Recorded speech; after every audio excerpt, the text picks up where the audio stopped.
This is Ed Rep Radio, presented by Eastman Music Company.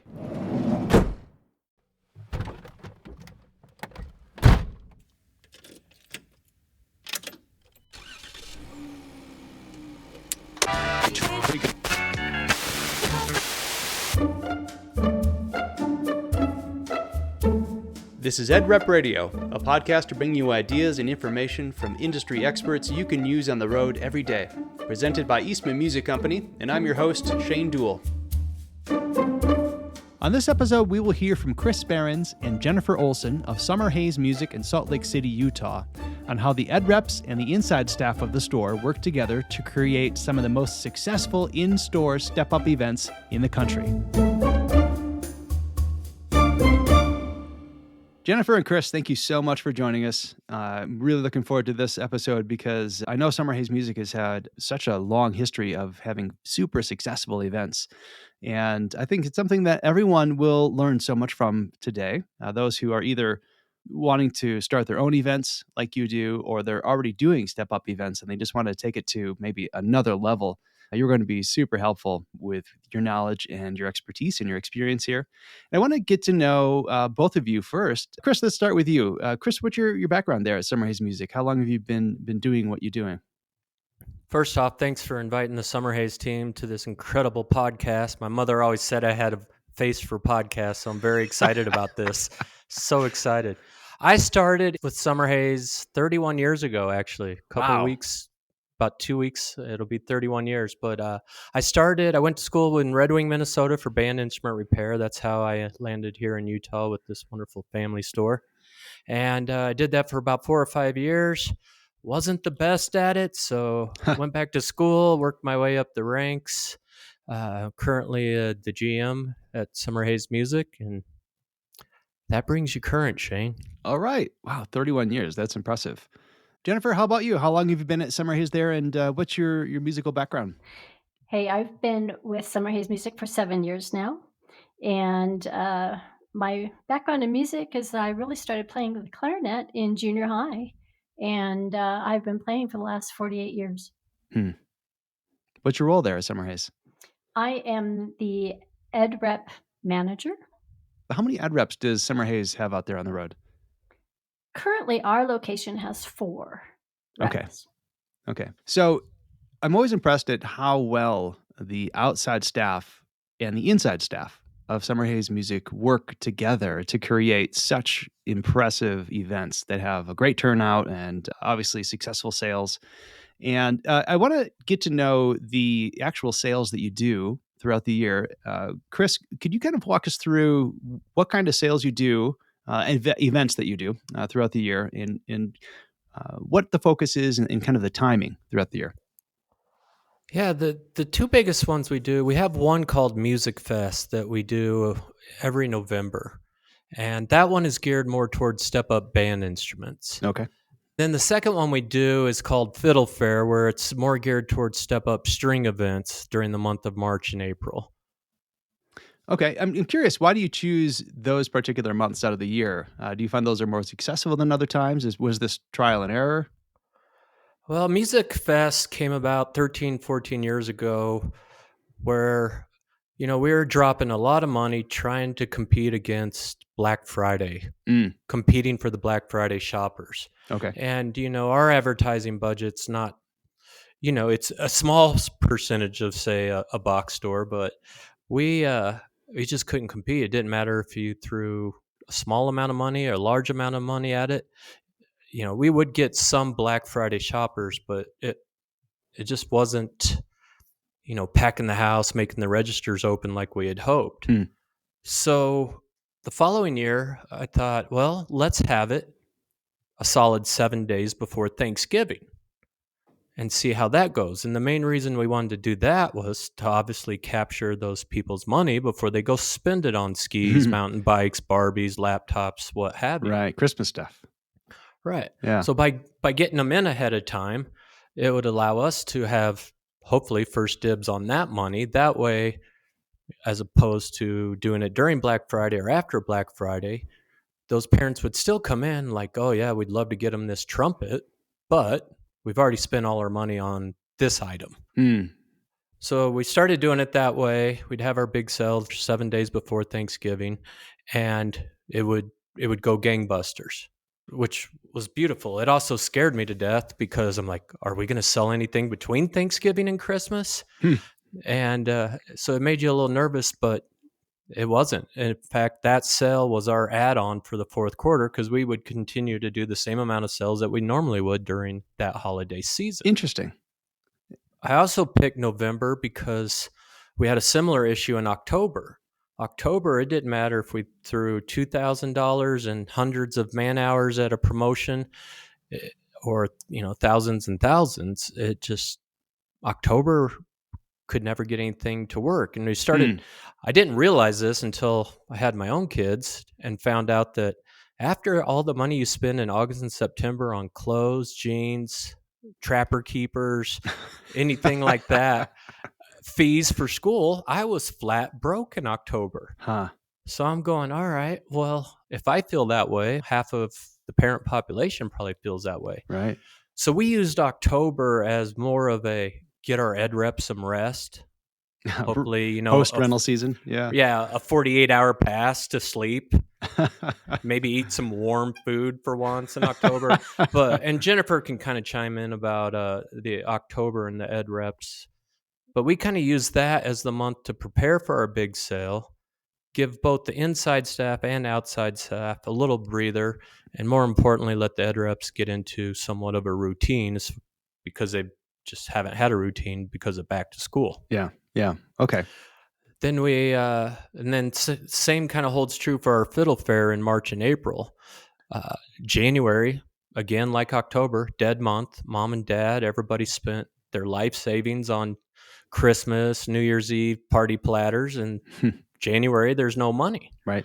And so we kind of use January the same thing, get the ed reps back on track, get the store rolling in preparations for our big string sale in March. And so that's kind of why we picked March, because January and February are typically little slow months. January to prepare, February to start doing our step-ups in the school to be prepared by March 1st. Okay. Makes sense. So you have two big events a year that you really plan on every year. So you did Music Fest for 13 years now. How long have you been doing the Fiddle Fair in March? Oh, that was before my time. I think we're on 35 or 40 years of doing that. Wow, event. That's amazing. So I'd like to look at this topic in two big sections. One is what the store does inside to prepare for these events. And then the other side is what do the ed reps do to help promote this sale, and how do they plan what they do? Because I know it's those two working together so closely that really creates these super successful events for you. So kind of sticking with the in-store event side of it, back to you, Cris. That's how far out do you start planning? Let's just focus on one, November, your Music Fest for the band instruments. How far out do you start planning for this event? I start working on it the 1st of August because I want to try to get some of the details figured out ahead of time. Let's say the sale starts November 16th this year. That's our date. Okay. I always pick the date and work backwards. Okay. As far as what does the ed rep team need? What do we need inventory-wise, marketing-wise, so on and so forth. And the first thing that makes it popular is partnering up with our manufacturers as far as making sure we have enough stock coming in, any B stock, any promotions, anything like that they might have. And I'll start that process the 1st of August, especially now. I'll probably start it in July just because of timing of inventory and all of us fighting over 3 flutes. But so I'll work with the manufacturers in August, giving them a heads up and an opportunity to let me know what their fourth quarter promotions are. And that way we can start incorporating that into our marketing plan. So ordering inventory the mid-July to 1st of August and working with the manufacturers to get their attention to see who is going to be involved and not be involved. Because for us, once August 15th hits, we're not doing anything but renting instruments for a solid 30 or 40 days. Right. Everything else stops. It's very important to get that aspect of it going. That way on September 20th, now we can pick up and go, all right, what items are we putting in the catalog?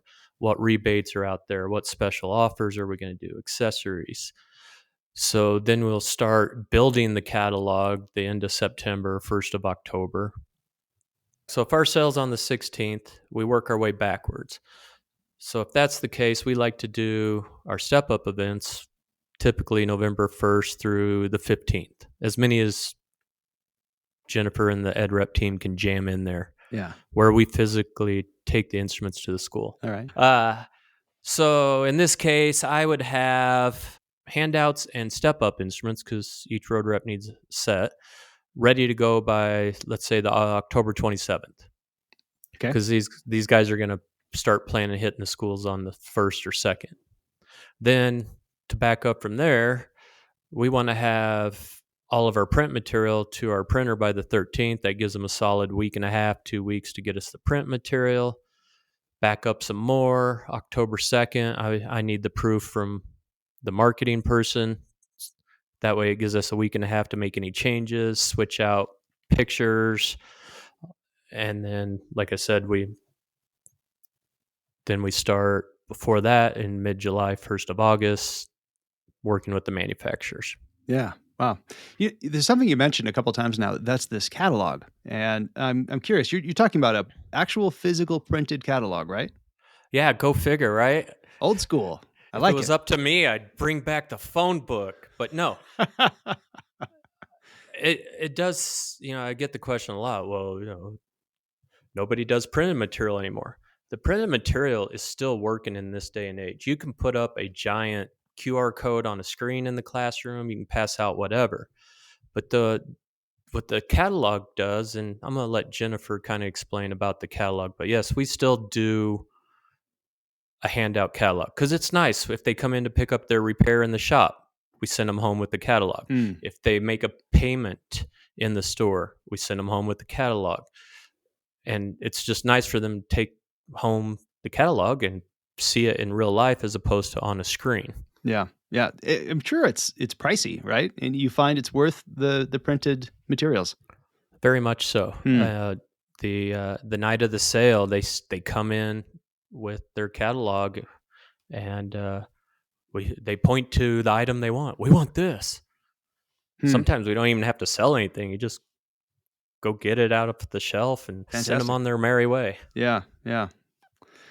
Do you also do, say, email blasts and social media campaigns, phone calls? Is there anything else that's going along marketing-wise to get the word out about these sales other than the catalogs?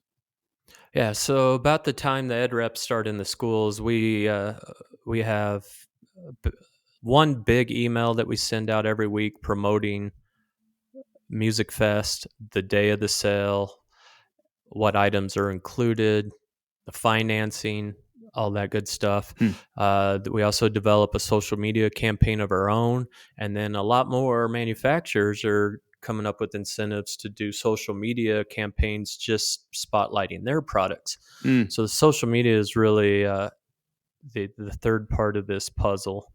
And then the rest is really training the staff whenever they answer a phone call. And do you carry a violin string? I need my E string replaced. In fact, we do. When you come in, let us tell you all about Music Fest sale. It's a great time to step up. So we also have the inside of the store pumping the sale as well. Okay. I'm curious, are these appointment-based sales, or is it kind of come in between this time and this time during the event, and we'll work with you? Ours is all a free-for-all. Okay. I am of the mindset that if you have the staff to handle it, a free-for-all is the way to go. Because customers, they might set up their appointment at 4:00 on a Friday, but, oh man, I'm running late to take Jimmy to soccer. So there's a little bit of sense of urgency, but we're not going to say no either. And that even goes, there's a lot of times where the ed reps will be at the schools doing a step-up clinic on November 3rd, but the sale's not till the 16th, and they'll come in because the kid is so excited about getting this new horn, and Santa agreed to it. They'll come in, and I'm not going to say no. Why would I not take their money 2 weeks before the sale? Right, And it's right, one less person we have to help at the sale. right, right. So you've mentioned the ed rep's role quite a bit in the last few minutes here describing these events. I'd like to know, Cris, how effective are the ed reps out there in the total sales numbers at each event in the foot traffic? And how would it be affected? Let's say the ed reps just go away. How would that affect the sale? It would affect it drastically. We always put a person at the front door to greet them. Hi, welcome to Summerhays Music. How can we direct you here? I'm here to look at trumpets. I'm here to look at saxophones. I'm here to buy reeds, mouthpiece, whatever. Oh, great. So nice to meet you. What school are you from? And then we write it down. We keep track of all those and follow it up with the following week to see where these kids came from. And the amount of sales versus, say, a social media or email blast or word of mouth is maybe 20% or less. The other 80% of the sales are because the ed reps are taking the instruments to the schools, putting the instruments in the kids' hands, which is then making them want to tell mom and dad, I Hmm. played this at school. It's so much better than what I have. Can you please tell Santa what I want for Christmas? Yeah, awesome. So it sounds like the ed reps are a major part of the success of the sale. Oh, the biggest part. Absolutely, positively. I will argue or fight anyone that wants to tell me differently. All right. So, Jenifer, you're a big part of the success of the sale that Summerhays Music puts on, and I want to dig into your role and your team of ed reps there at Summerhays and how they do what they do to create such a successful event at the store.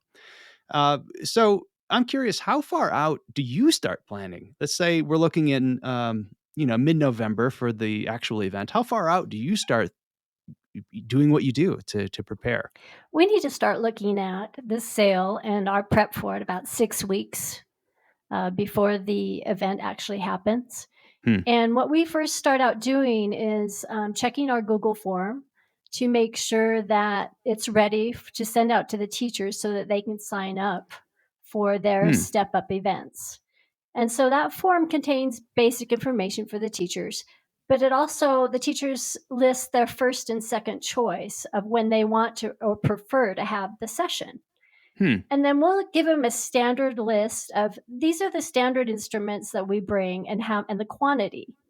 And then we give them the option of, are there any other specific instruments that you would like to bring to that you would like us to bring to this event?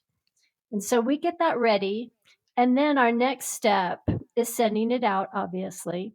And then after that, then we start prepping the catalogs. Now Hmm. the catalogs are hugely important. I know they're expensive, but they're so important. We deliver a catalog or several catalogs to every single school that we go to Wow. in our areas.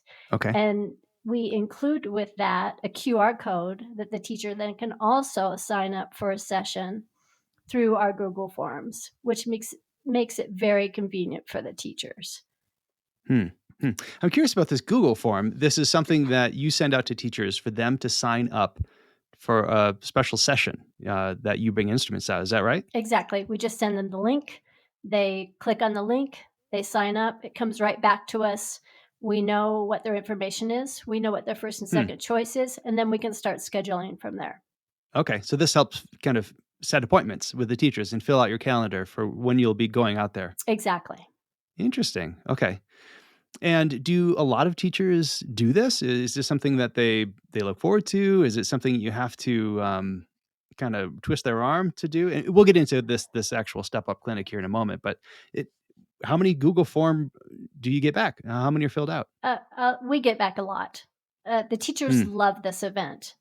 They love having their students experience these great instruments. The excitement is real.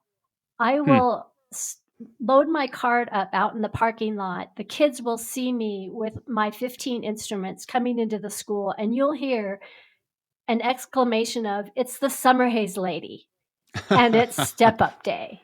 And they Awesome. will follow me into the music room and watch as I open up these beautiful instruments, and they'll ooh and ah, and they can Hmm. hardly wait to get their hands on them. And so the excitement is real. And as Cris was saying, I've actually been home after a step up event, and the store has called me and said, "Hey, the parents are in the store right now and they want to buy the tenor saxophone that this student was playing." They just couldn't wait. They couldn't wait. And so we arranged at that point to rendezvous and get that instrument to the store as soon as we can, because the family is literally waiting. And the kids, they take pictures of the tags, they circle the instrument in their catalogs. Um, the excitement is real, and we don't have any problem having people sign up for sessions. Huh. Well, fantastic. So let's say you're a brand new teacher and you've never done this step up day before.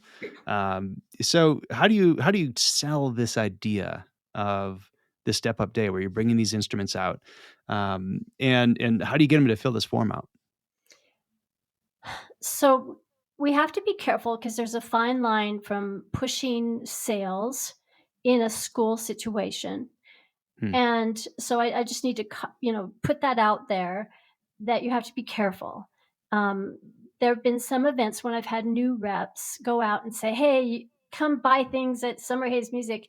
And the teachers actually gotten emails that night saying, or the parent has sent out emails that night, saying, "Hey, my child thinks that they need to go buy something at Summerhays Music." Mm. So you need to be careful about that.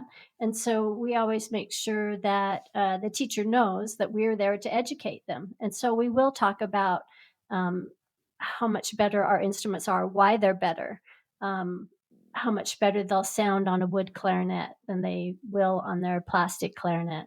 And so it's just the benefit of the entire band to have certain children or students step up their instruments, and the teacher sees the value in that. Jenifer, longtime listener, first time caller. My name's Cris.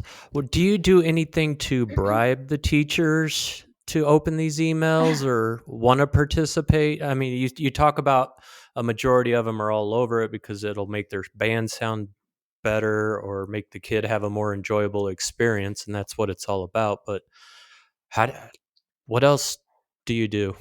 We typically offer an in-store credit for that school to use for supplies or for Hmm. repairs. Um, Sometimes we have symphony tickets or some little things that we use as an incentive, but that's the big one for them. If they sign up by a certain time, we will put them in a drawing for an in-store credit. So you give them a little incentive to get that form in and get them on the calendar. Correct. Awesome. Okay. So let's talk about this actual day of bringing these step ups out. Can you just kind of describe what the day looks like? Or I'm assuming it's not the full day. Is it just during a period of the school? Is it a rehearsal? How's it look? Yeah, it depends on the teacher. The other day I was just at a fiddle fair event where I was at the school from 9 until 3 Wow. and doing fiddle fair step up events. And so it depends on the teacher, but mostly it is one or two sessions during that day. And the teachers may run the setup differently. So it's very important for ed reps to talk to the teacher in advance and say, "How would you like this to run?" Because some teachers just want specific students to have these instruments, and that's Hmm. it, and they'll play on them during the entire rehearsal. But some teachers want everybody to have the experience, and so we'll just pass those instruments around during a regular rehearsal. So the teacher just runs their Hmm. class as a regular rehearsal, and they will stop every 10 minutes or 15 minutes and have the students switch instruments. I've also had teachers who just wanted me in the practice rooms with the different instruments, and then the students will come into the practice room and have some individual time with these instruments, and Hmm. then go back out to the classroom when they're done in the practice room with me. Okay. So it sounds like pretty commonly you use a normal rehearsal and they just have these instruments that you brought, or they get kind of pulled out of rehearsal to work with you. Is there one way that you prefer? Is there one that you think is more effective? I feel that just having them out into the classroom, getting them into the hands as many students as possible Hmm. is really important. And as a side comment, Shane, this time is invaluable. When does an ed rep actually get to spend an entire classroom period with the students? We Right. talk to the teachers all the time. And those students sit there in front of that Summerhays music folder all year long, yet they know typically no one from Summerhays music. Hmm. And so now they're seeing the face behind the folder. And more importantly, that I play the clarinet. And so during Music Fest, guess where I am? I'm in the clarinet section with the clarinets, and I'm Fun. playing with those kids, and I'm helping them out, and I'm showing them different fingerings quietly, in the section. And that is a huge benefit. Sounds like a bonding experience almost. It really is. It really is. And the kids love it. So on the caution side of that too, like when I go into fiddle fair step-up clinics, I don't play a string instrument, and it's kind of depressing for me. I really want to kind of go in. But as an ed rep, this is very important. As an ed rep, it is very important to listen to the rehearsal. Do not get distracted by your phone and sit there in your phone or in your laptop and do work. You need to be involved in that rehearsal so that after that session, you can thank the teacher. You can tell them what you loved about their session together, their class period, the music. You can comment on the music. You can comment on how they were teaching. And it's just really important to provide feedback if you're not playing in the section with the students, that you were paying attention and that you care about what you heard that day. So you're mentally present, not just physically present, if you're not playing with the band or the orchestra. Exactly. Yeah, I like that. I'm curious on the timing of these step-up clinics that you do. Do you focus on a certain grade or a certain length of time after they've started playing their band or orchestra instrument? Who do you focus on to go do these clinics? Because I'm sure you can't do every single class in every single school. You must narrow it down somehow. We prefer to do students who have been on their instruments for maybe 2 years, 1 year, 2 years. Yeah, I'm going to chime in, Jen. We like to do probably the 18 to 24 months after they've started their first year of band. Some places it's 4th grade, some it's 5th grade. Okay. But there's a couple reasons by us targeting the 3rd year player. The 3rd year player is now going to be able to tell the difference between a plastic clarinet and a wood clarinet. Right. Whereas if you try to do it that first year, they're all going to sound the same. They're all going to squawk the same. So that's one part of it. And then the other part for those, the stores that offer a trade up exchange type program or credit like that, after they've been paying on it for a year or maybe 18 or 20 months, that's their little nest egg. And now it's an easier sell for mom because, I get X amount of money to put towards this step up, or I can trade it in. Yeah, that makes sense.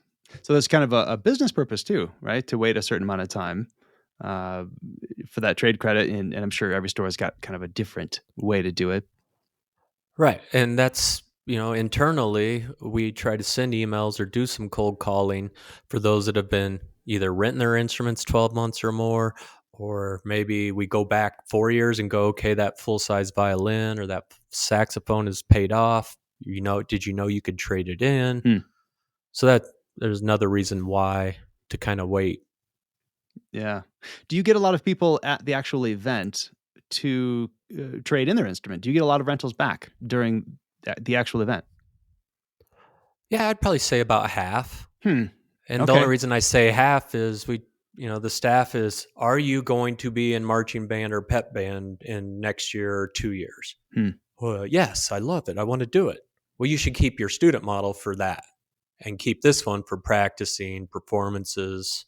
Okay. Yeah. Begging for money on street corners, that kind of stuff. Right.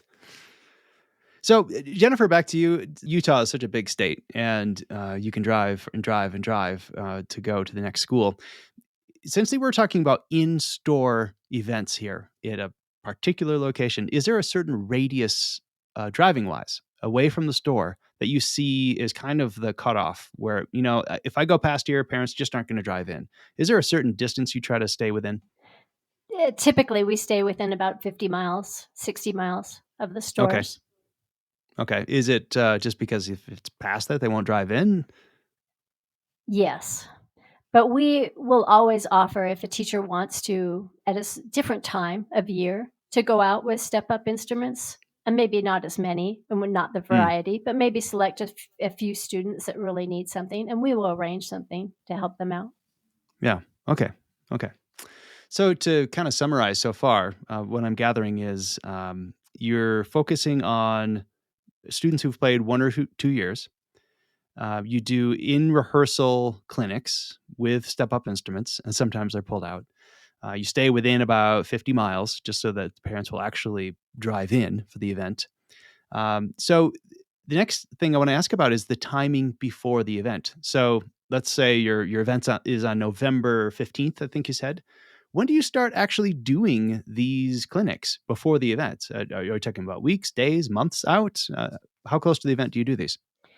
Typically, we do these events 2 weeks before the 2 weeks. actual event. It might be more than that. We just finished up a fiddle fair session where we extended our sessions because the teachers were extremely busy in March with festivals and solo ensemble. And so we accommodated that situation and we extended our sessions longer than we normally do. Okay. But you find 2 weeks is kind of the sweet spot? Yes. I'm going to chime in on this one if you don't mind. So yeah, we try to jam as many possible into that 2-week period as humanly possible. And that 50 to 60 mile radius she was talking about allows all 4 road reps to do exactly that. But you also, like she was saying, in November, you run into school musicals, school plays, all that good stuff. And they just don't have time to let the ed reps come in and do their thing, or at least do it effectively. So they will continue to do step ups even, a couple weeks after our start date of November 16th.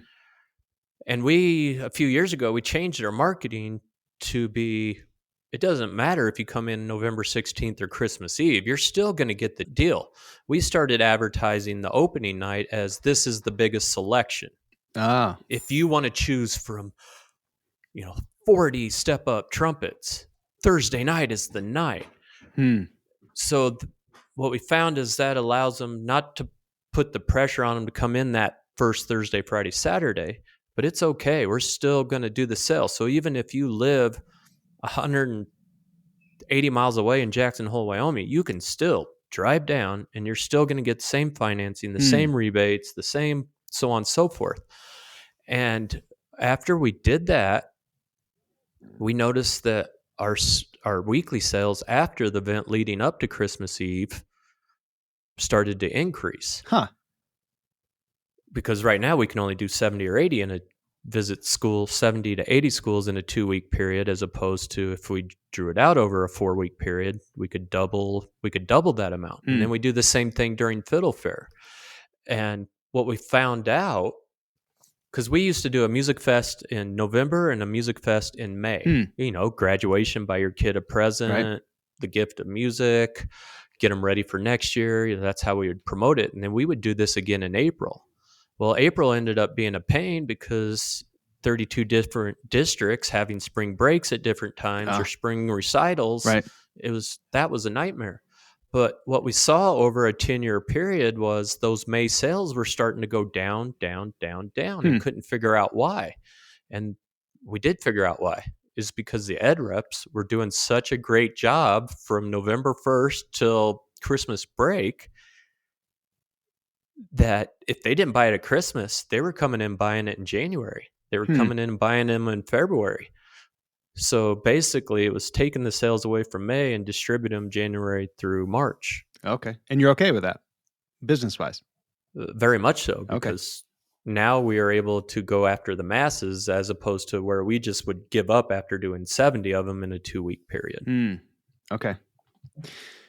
which is a interesting thing to bring up next. Jenifer, so your whole team is doing this, right? It's not just you or another rep. It's any ed rep for Summerhays is out there doing these step-up clinics, right? Correct. We are all out there, and some of us have a lot more step-up sessions than others, and they help cover it for us. And we actually have store staff that actually help us with conflicts. Okay. And so, yeah, everybody's out there. So you're doing as many as possible? Is that correct? We are more involved in selling instruments than we are worried about a box of reeds being delivered to a school at a certain time. We will deliver those reeds if they need them right away, but the instrument sales are more important to us. Yeah. So that's an interesting thing to discuss. I mean, a lot of ed reps are very, very strict on not deviating from their schedules. So, I'm at Lincoln Middle School every Tuesday at 10 a.m. This would disrupt that. It sounds like you're okay with it, and sounds like your teachers are okay with it. They are totally okay with it. And just one general email, if you need to, saying, hey, for these next 2 weeks, I'm going to be out. I still want to serve you. So please let me know what you need, and we'll find somebody to help you. Yeah. I like what you said, that instrument sales are more important than reed sales. I could see from a profit standpoint, obviously, the step up event is going to be one of the most profitable things the store does every year, right, Cris? Very much so. And you guys both hit the nail on the head. Those step up instruments are going to generate more accessory sales. They're going to generate more with the school, just from a goodwill standpoint of view. And to be honest, that's kind of why we let October be what it is, so the road reps can do a 4-week straight routine, because they haven't seen the teachers every week during back to school. So we kind of use that for October, and then take those 2 weeks off to concentrate on the sale. And to be honest, and Jenifer can chime in, but it's kind of like your wife, Shane. She loves to see you all the time, but every once in a while they need a break. They need a break from you. And the teachers, it's all about communication. And I think our ed reps do a good job communicating, saying, hey, if you need anything next week, I'm all over the place, but if you need something, let me know. I'll make it happen. And if Jenifer can't do it, she calls me. We send another staff to go deliver it. So there's no disruption of service, because we're all working together as a team to make sure the right people are doing the step ups, the right people are doing some deliveries. And I have yet to this day heard a complaint from a teacher because Jenifer was MIA for 2 weeks. It's another good example, isn't it, of in-store staff working together with the ed reps to make sure everything is flowing the way it should. Going back to the step-up clinics that you do, what instruments do you bring out? What level of instrument, I should say? Are you bringing out intermediate instruments? Are you bringing out professional, custom instruments? How do you think about what it is you're presenting to the teachers and to the students? For me, I have an incredible district that knows the quality of an instrument. And so for me, I kind of know what instruments my area prefers, and I will build up my set. So I probably take out the largest step-up set of the reps because of the variety of the interest in the professional level instruments. And so, if I'm going to a different school and I know that it might be just a little bit different economically, I will be very aware of that. So I will bring more intermediate instruments. And so it just depends on, you really have to look at your school and what, there are some schools where I would never bring a $4,000 clarinet to. I mean, that would be ridiculous to them. And so I gear my step-up set towards my schools that I'm going to attend. Okay, that makes sense. You kind of tailor it to the audience. Exactly. Yeah. Do teachers ever get involved with, I want this model of clarinet, I want this model of trumpet, I want this specification on these instruments that you're going to bring to my students? Do teachers get that involved? Some do. And yes, we will cater to those needs if we can. And that's important to us. As a side note, I need to caution people that if a teacher has a large program, you can't just bring 4 violins into a program that has 30 violins in her section, because then you have to worry about whether you're wasting that teacher's time. Can all of the students in the classroom actually get through and try an instrument, have the opportunity to try during that short time frame to actually try an instrument. And so take that into consideration when you're going out into these classrooms, the number of instruments that you have available and the number of students in the program. Okay. So let's say your average band, 70 kids in the band, middle school band. How many of each instrument would you tend to bring? For me and my groups, I would probably bring 3 flutes, 3 clarinets, 2 altos, 1 tenor, maybe 3 to 4 trumpets, 2 to 3 trombones, and that would be my music fest list. Okay. Yeah, fiddle Okay. fair would be a little bit different, obviously. Sure. So you're not outfitting the whole band. You're just bringing a selection so that they can pass them around throughout rehearsal. Correct. And typically we don't bring out oboes or bassoons or tubas, just for transportation issues. And these instruments get used by a lot of students. And of course, we all know how delicate those instruments are. And it's a liability that we just don't enter into. Yeah, got it. And I know what you're thinking, Shane. You're taking out 40 or 50 instruments in a 2-week period where the kids are playing them. And they're like, well, how are you going to be able to sell them as new? Or, a lot of that stuff is going through your head at the moment. And that's where the beauty of these catalogs come in. Because the ed reps will get up there and say, if you like what you see, circle it in the catalog. I encourage you to take a picture of the inventory tag that's hanging on it.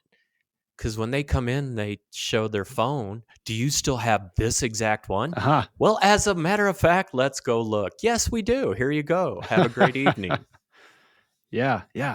That happens more times than not. And that's the beauty of those catalogs. And it's all about how the ed reps pitch it. And that's one thing we haven't talked about that we'll do in the middle of November. And it's Jenifer's favorite is we grab all the ed reps together in a room and everybody has to pitch like they're talking to the classroom. And the reason we do this is to get them fresh, get them thinking about it, but also drive home the point of it needs to be a positive atmosphere when the ed rep goes into that room.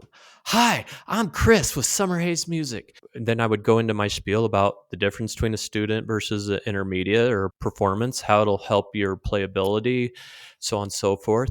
But, driving home the point to the ed reps that you have to be excited. You have to be involved. Kind of like Jenifer said, don't play on your phone.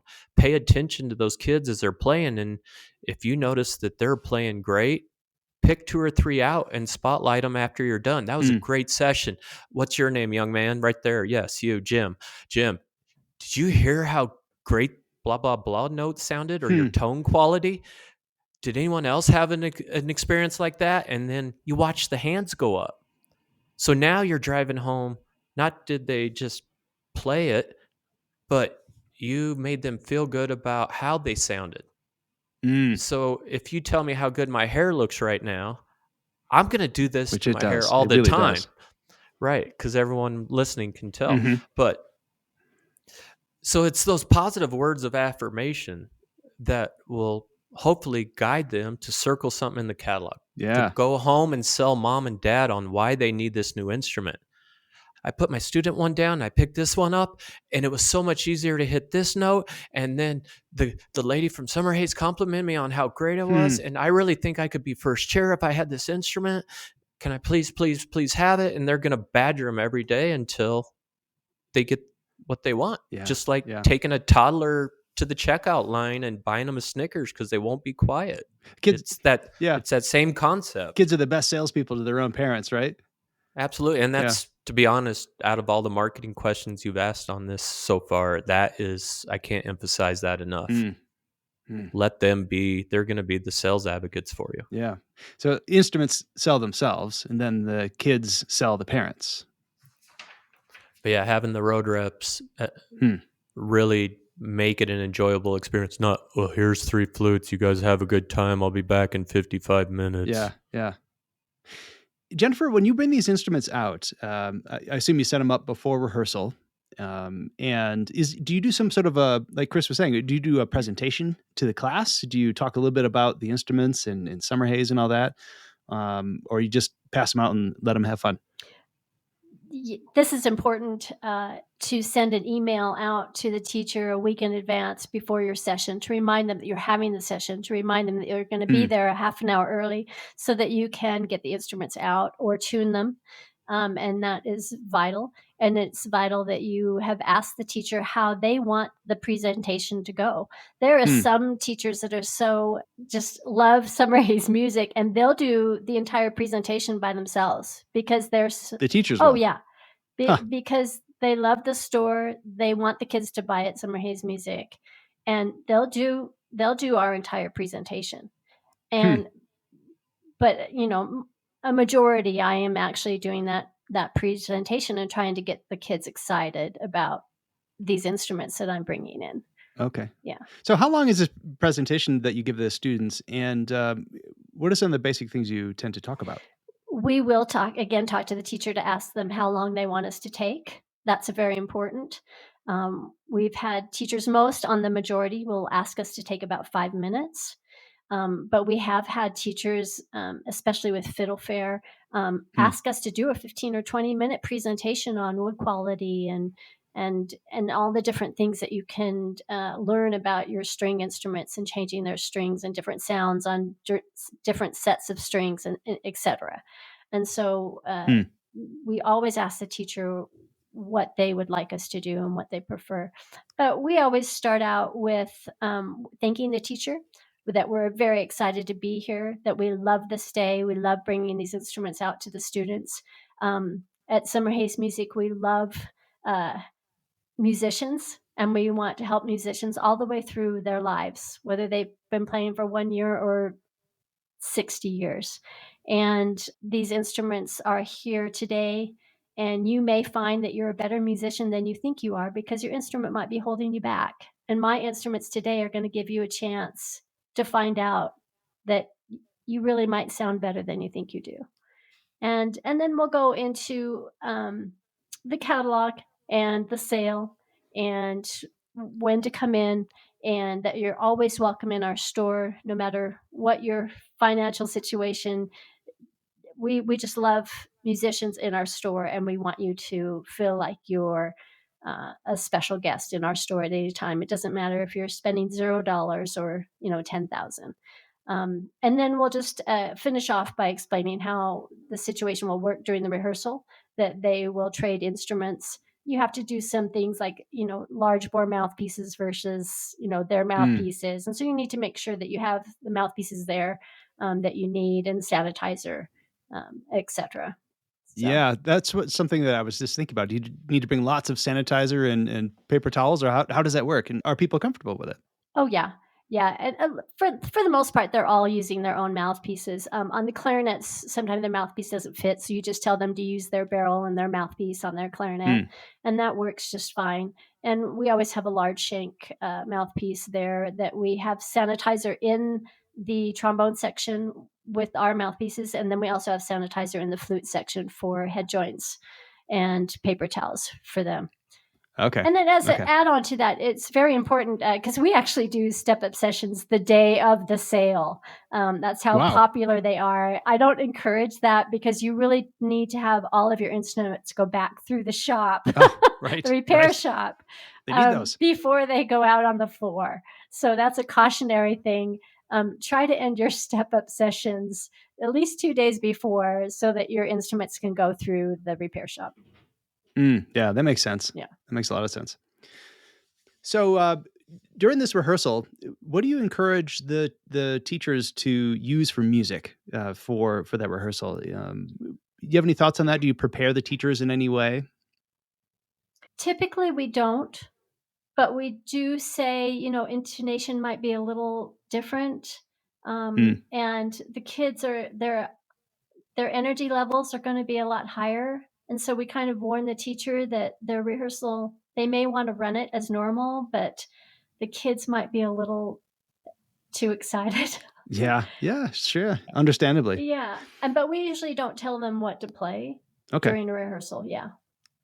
Do you find much difference between how you approach? So, Music Fest is for band and Fiddle Fair is for strings. Do you find you approach those two different classes or events differently, or do you follow pretty much the same step-by-step procedure we were just talking about for both? It's the same step-by-step procedure for both. Okay. Yeah. Okay. Just different instruments, different groups. Correct. I like it. So would you say, both Cris and Jenifer, do you feel like there's a direct correlation between the number of step-up clinics that you did for the event and the sales figures at the end of the event? Cris? Absolutely. The more the merrier. It's a numbers game. It's an odds game.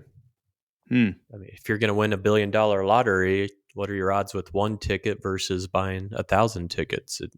It just works. It works the same way. Hmm. A lot of it has to do with schools and demographics as well. If you're in a lower level type school district, the odds are you might just get one. And not that we ignore them, but we try to go after some of the bigger districts first, and then head after the smaller ones. Okay.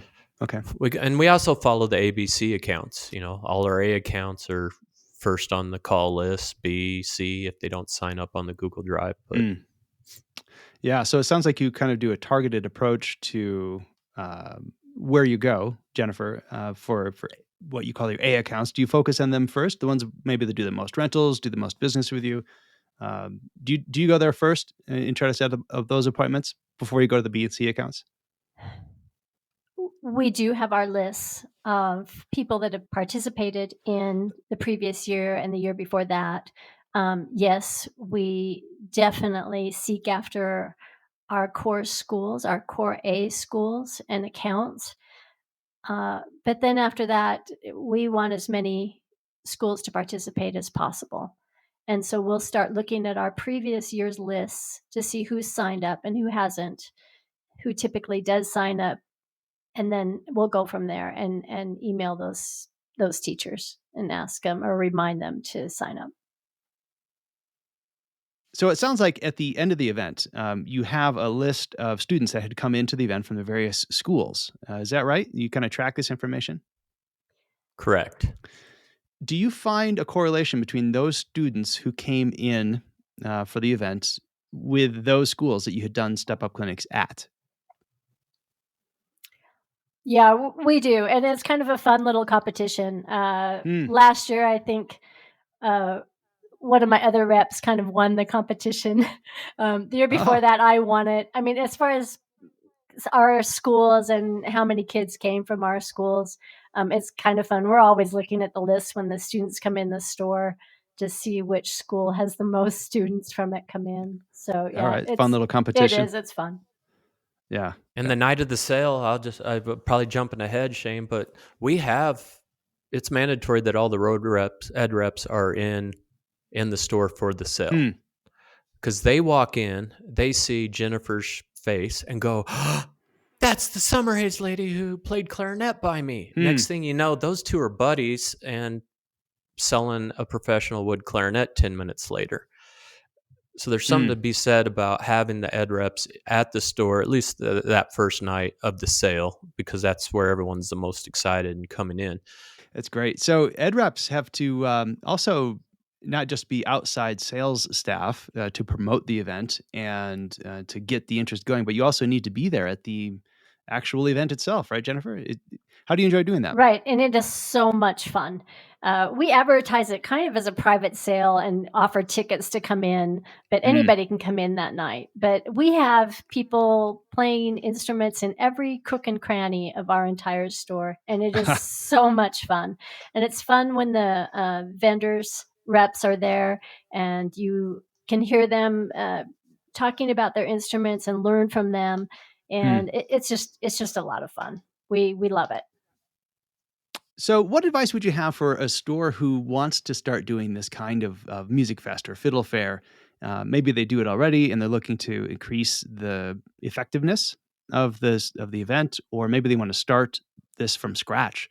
First of all, Cris, for the inside store part of it, what kind of advice would you have for setting this up for success? I think making it a team effort across the board in all departments of your store. Because if you can get everybody on board in the store, all these things that we've been talking about that seem overwhelming will be a lot easier if everybody's on board. Get Mm. your repair shop manager, get your ed rep manager, get your credit collections department manager, get your sales floor manager, your warehouse inventory manager, and go, all right, here's what's happening. And this is how we're going to do it. So we have manufacturers sending stuff in on approval. So warehouse guy, this is how it's going to affect you. Mm. Then after it leaves the warehouse, it needs to go to the repair shop to have it gone through before it goes on the ed rep shelf, and then vice versa when it comes back. Then you talk to the sales staff. Every phone call needs a mention of it, and getting everybody on board. And what we like to do on that night of the sale is, everyone has a different commission structure, but for that one night, anything that's sold is divided amongst everybody. Hmm.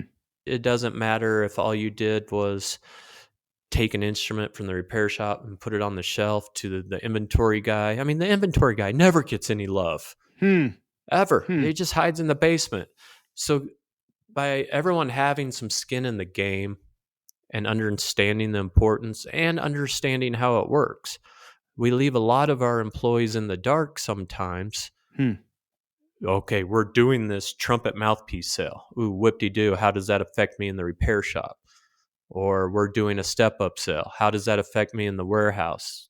It's just another day for me. But if you explain the business, the psychology, and the reasoning behind it, they feel like they're part of it, regardless of where they're at on the ladder to success in their store, whether they're at the bottom or the top, and getting everyone involved. And we try to apply that to not just these two promotions, but say a rental season.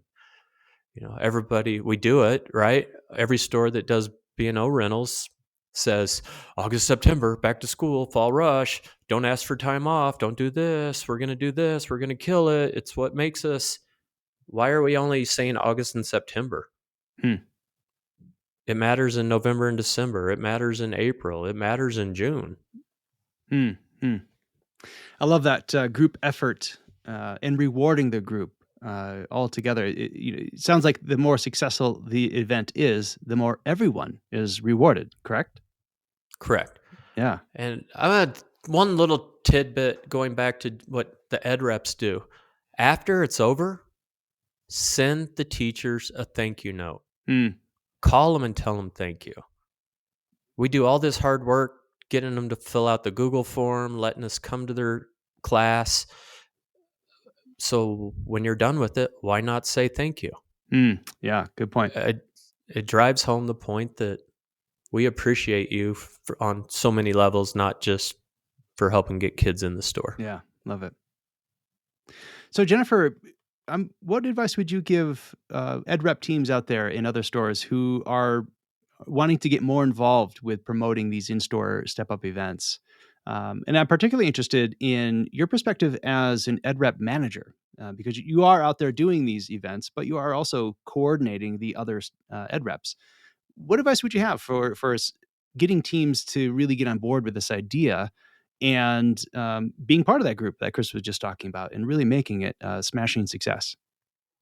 It is an exciting time and we all love it. But advanced planning is key, and making sure that you have a timeline and that communication with teachers is essential, and detailed communication with the teachers. Like I say, you're sending out the form, you're sending the catalogs to them to remind them.